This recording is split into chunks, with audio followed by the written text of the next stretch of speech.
Eto na mga Lodi, meron silang bagong update dito sa Pipet. So pag-usapan lang natin. Kasi nung last video ko, naipakita ko sa inyo yung update nila na wala na yung mga binigay nilang NFT. Ngayon, nakita nyo yung pet ko, dalawa lang nung una, ngayon 11 na, nag-sign in lang ako. Eto, nag-sign in ako today, 18. Tapos, eto, mga ads na to, i-close mo lang yan. Ngayon, pag pupunta ka dito sa my pet na, pwede na akong makakuha ng free Generation Zero na pet. Bakit? Kasi nga, may gumamit dun sa invitation code ko. Eto, kailangan mo lang na vitality is around 100 para makakuha ka. Pero dapat bago nila ma-launch yung official Pipet. So, ang gagawin natin, claim na natin siya. So, get free 1. Success. Oh, ito yung binigay sa akin. Kung i-breed natin siya, meron ba akong pera? Enter the price of breeding 5. Okay, na-breed ko na siya. Ganun pala. Ang gagamitin mong pang-breed is yung Pipet coin. So, 11 yung Pipet ko. Ginamit ko ang 5. So, nagbe-breed na siya ngayon. Okay. Yan. Click mo din to para pupunta siya sa adventure habang nagbe-breed ka. Check natin to. Ayan. So, pwede mo siyang ma-check dito.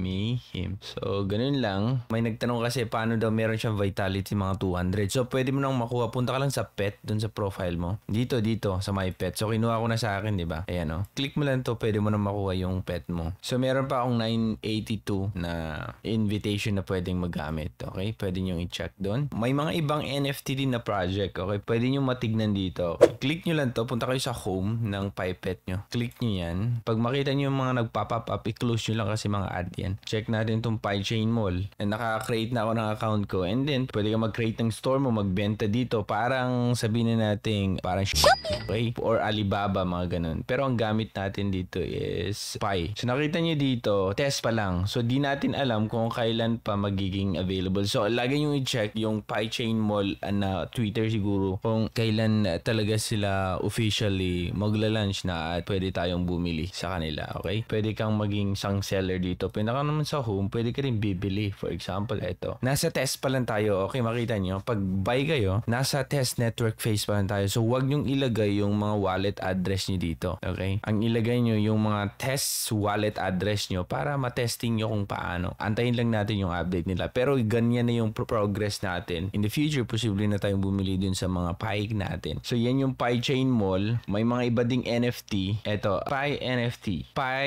NFT art pala siya. Okay, nasa testnet pa lang tayo. Nakita nyo, Pi NFT testnet. Hello, Pioneers. Welcome to the world of NFT. So, go lang natin. I-allow natin yan. Create NFT account. So, create tayo. Loading pa, okay? So, NFT account balance. Oh, pwede kong gumawa. May mga art kayo na ginagawa about Pi Network. So, pwede nyo ilagay dito. Tulad nito kung gusto mong i-purchase. Ayan o. Current price. Hindi pa binibenta. Test pa lang pero walang inilagay na price eh. So, support lang tayo dito kasi ang laki talaga ng pagbabago nung nag-start pa nung wala naman, mina-mina lang yan. Pero makita nyo yung pagbabago ngayon. Na kung saan, ang daming tinalong mga projects na hanggang ngayon, ewan ko kung saan. Pero andun naka-invest sila ng malaking pera. Pero dito talagang, sabi nga ni Nicolas, diba? It takes time kung nagbibuild tayo ng legit na project or maayos na project. So, eto yung Pi NFT art. Next siguro, pagdating ng araw, pwede silang mag-invite ng kilalang mga artists na kung saan mag-post ng kanilang project dito. So, yung mga ibang artists na nagpo-post sa OpenSea or pwede din nating ibenta yung mga NFT natin na nabili natin. Baka pwedeng i-upload dito. Sa open mainnet na kasi ngayon nasa enclosed pa lang. Pinapalago pa natin. Tinetesting pa natin lahat dito sa enclosed mainnet. So, i-check natin lahat. Okay, yung project. Ang maganda dito, dun sa Pi apps pala siya. Nasa Pi app.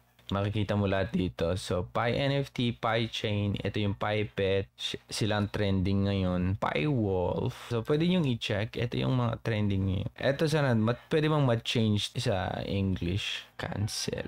Ito na sabi ko eh. Dapat pag i-cancel na, wag ituloy. Wag na to. Sakto lang ipakita mo yung ads, pero wag mong ipilit dun sa mga users kung ayaw nila. Ito, Pi Tower. Kailangan pa talagang maayos. So, pag i-allow mo lang dyan, ibig sabihin mag-create sila ng account mo gamit yung username mo sa Pi, pero wala silang access dun talaga sa wallet mo. Nakita nyo dito, shop, yan, PyChain, games, Others nun, ito, Pi Apps. Ito pa lang yung mga applications na naka-integrate na yung SDK pero nasa testnet. So, inaantay natin. Siyempre, kailangan pa talaga ng improvement. Pero, andun na tayo eh. Ibig sabihin, ang laki na ng progress natin. So, ito yung mga iba't ibang NFT na pwede nyo silang i-check. Pag gusto nyo i-check yung iba-ibang applications, punta kayo dito sa piapp.art. So, ito. Okay? So, yan yung update natin. At yung update natin sa PiPet din. Itong challenge pala. May nagtanong pala sa akin eh. Di ba yung pet mo, siguro makilaban ka kung sinong gusto mo. So, kung sakali, makita mo naman dito, pag ito, gusto mo makalaban to number 2.